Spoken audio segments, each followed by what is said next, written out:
इसमें एक जो प्रोसिक्यूशन होता है किसी दूसरे मज़हब के लोगों का, तो उसमें एक जो उनका एक कानून है ऑब्डियंस, ब्लास्फेमी जिसको आम तौर पे उसका क्या योगदान है? देखिए, उसका योगदान बहुत ज्यादा मतलब माइनॉरिटी को कुचलने के लिए और बदले निकालने के लिए, लोगों को सप्रेस करने के लिए, उनके जीवन को नष्ट करने के लिए इसका बहुत भारी भरकम दुरुपयोग पाकिस्तान में किया जाता है। किसी की दुकान पे कब्जा करना हो, किसी के मकान पे कब्जा करना हो, किसी के साथ कोई छोटी मोटी रंजिश है, कोई बदला निकालना हो, तो कुरान के पन्ने फाड़ के फेंक दो या इतना सा कह दो कि इसने हमारे प्रॉफिट के बारे में कुछ गलत बयानी करी है, तो उसी समय उसको भीड़ के द्वारा उसकी हत्या कर दी जाती है, दुकान जला दी जाती है।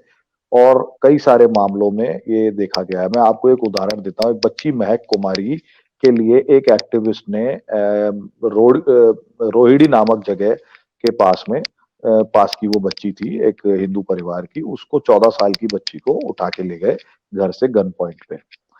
तो एक नौतन दास नाम के टीचर ने उसकी पूरी लड़ाई लड़ी और उसने जीएस हिंद मूवमेंट के कुछ स्थानीय एक्टिविस्ट को भी साथ में लिया और साथ में लेकर के उसने कोर्ट कचहरी की पूरी लड़ाई लड़ी और इतने अच्छे तरीके से उसने प्लीड किया कि कोर्ट ने कस्टोडियन के तौर पे नौतन दास को वो बच्ची दे दी कि अगली तारीख तक आप इसको अपने साथ ले जाइए, महक कुमारी।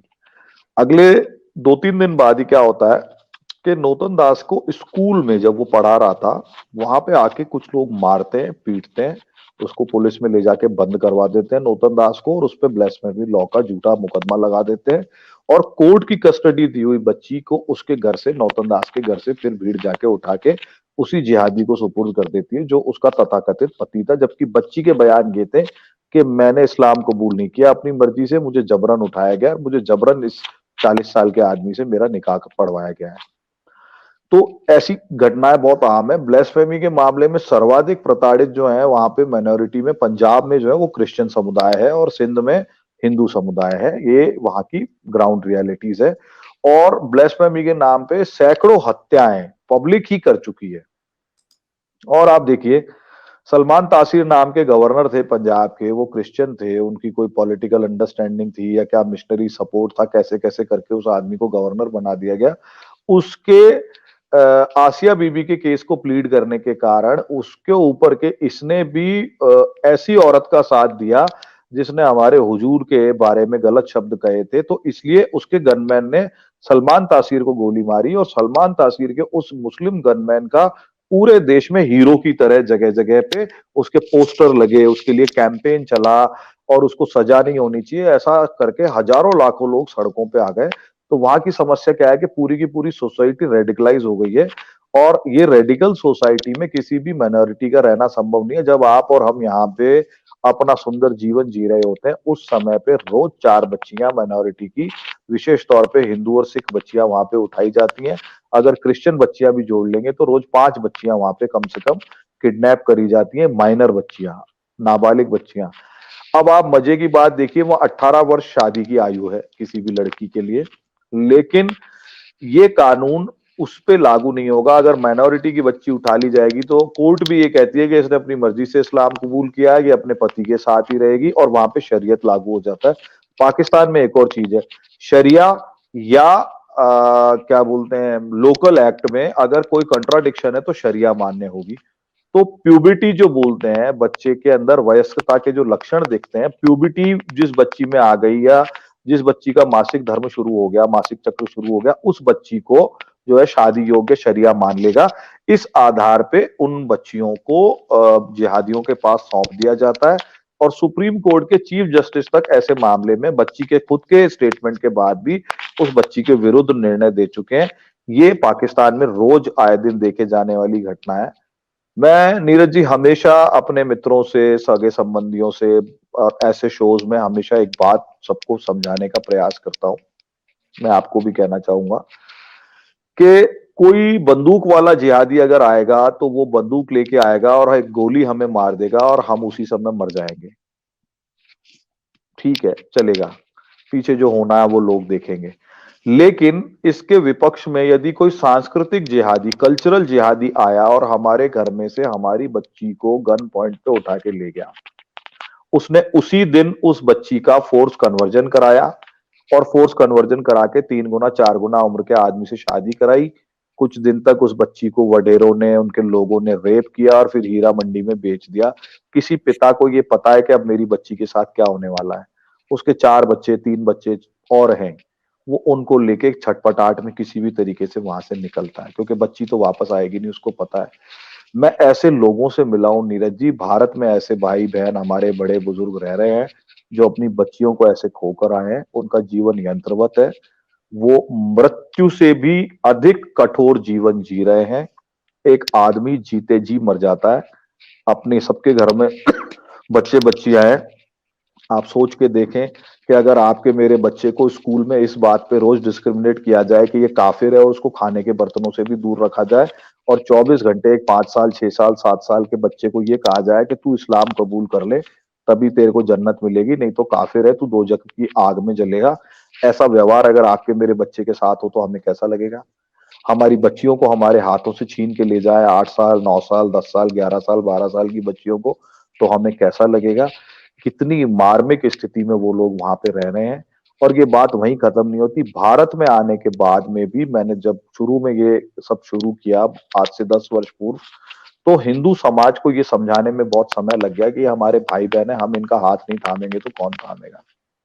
पाकिस्तानी पासपोर्ट के कारण, पाकिस्तानी आइडेंटिटी के कारण इनको कहीं जो है नौकरी नहीं मिलती थी, इनको कहीं व्यापार नहीं करने देते थे लोग, बहुत सारे सरकारी रेस्ट्रिक्शन थे। वीजा एक्ट में इस बारे में कुछ नहीं लिखा हुआ था। ये तो भलाओ इस सरकार का, माननीय राजनाथ सिंह जी ने इस पे बहुत अद्भुत काम किया और 16 अगस्त 2016 को एक डिटेल नोटिफिकेशन आया जिसमें कहा गया कि ये लोग वैधानिक रूप से नौकरी कर सकते हैं, ये लोग वैधानिक रूप से व्यवसाय कर सकते हैं, होम डिपार्टमेंट की परमिशन लेके ये पूरे राज्य में 50 दिन फ्रीली बिना परमिशन के घूम सकते हैं, बॉर्डर एरियाज को छोड़ करके। ये लोग अब बैंक अकाउंट खुलवा सकते हैं, ये लोग अब पैन कार्ड ले सकते हैं, अपनी पाकिस्तानी आइडेंटिटी को बनाए रखते हुए 2 भारतीय गारंटर के आधार पे, ये आधार पोर्टल पे जाके अपना आधार कार्ड बनवा सकते हैं। जो लोग पहले 1 इंच जमीन भारत में नहीं ले सकते थे, वो 1500 स्क्वायर फीट तक का घर स्वयं के उपभोग उपयोग के लिए अपने सोर्स ऑफ फंड्स को डिक्लेयर करके घर ले सकते हैं। ऐसे बहुत सारे अद्भुत काम इन्होंने किए हैं। इनको इसके लिए जितना पुण्य मिले वो कम है। हालांकि एक पीड़ा है हम लोगों की अभी भी कि जिस सिटीजनशिप अमेंडमेंट एक्ट के लिए हम लोगों ने इतने साल तक लड़ाई लड़ी और भारत सरकार ने जिस दुस्साहस के साथ में सिटीजनशिप अमेंडमेंट एक्ट को लाया भी और उसको बैकअप भी दिया कि किसी भी मूल्य हमको देना पड़े, हम इसको वापस नहीं लेंगे। जी ठीक, आपका ना माइक मुझे लगता है कहीं टच हो रहा है तो बार बार डिस्टर्ब कर। जी मैं देखता हूँ। तो नीरज भाई, सिटीजनशिप अमेंडमेंट एक्ट के लिए मैं बता रहा था कि इसके लिए भारत सरकार ने बहुत ही परिश्रम किया और बहुत दुस्साहस दिखा करके इसको लागू किया, लेकिन दुर्भाग्य से आज तक सिटीजनशिप अमेंडमेंट एक्ट लागू नहीं हुआ है। अकेले राजस्थान में 37,000 पाक विस्थापित हिंदू हैं।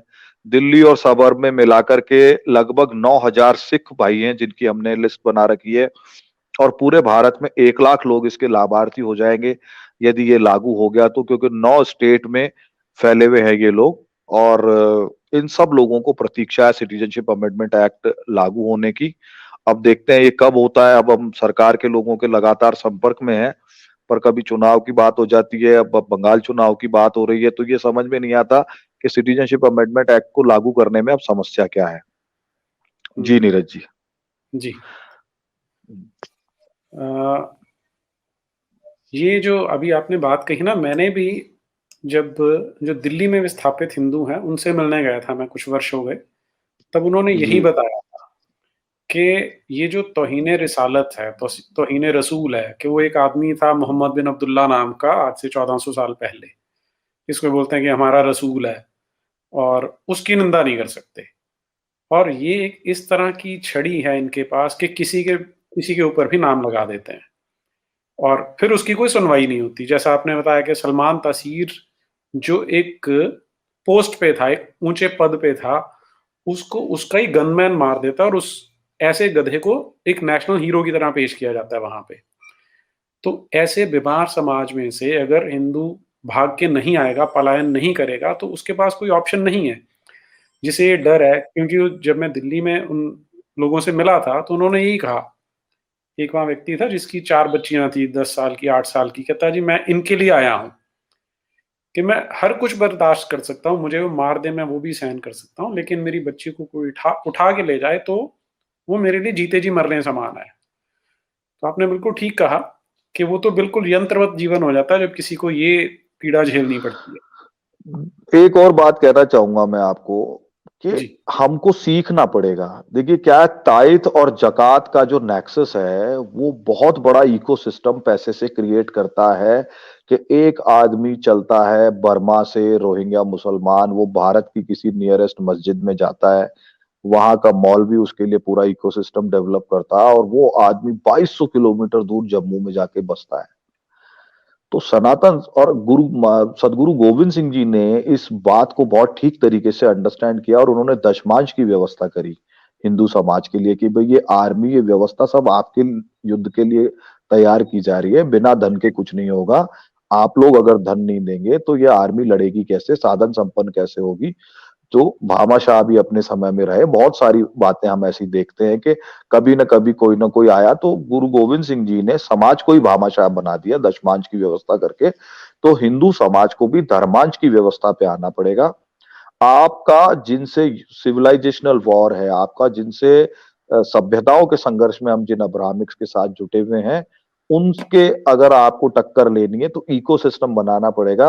और रमेश जी, भाई साहब, आप, रचित जी, आप और मुझे सबको ये समझना पड़ेगा कि ये इकोसिस्टम बिना पैसे के नहीं बनने वाला। आज ग्राउंड एक्टिविस्ट किसी हिंदू कार्यकर्ता की हत्या होती है तो हम एक आदमी के लिए फंड रेजिंग करते हैं। अरे भाई, हमारे पास परमानेंट कॉर्पस क्यों नहीं होगा उसको पैसा देने के लिए?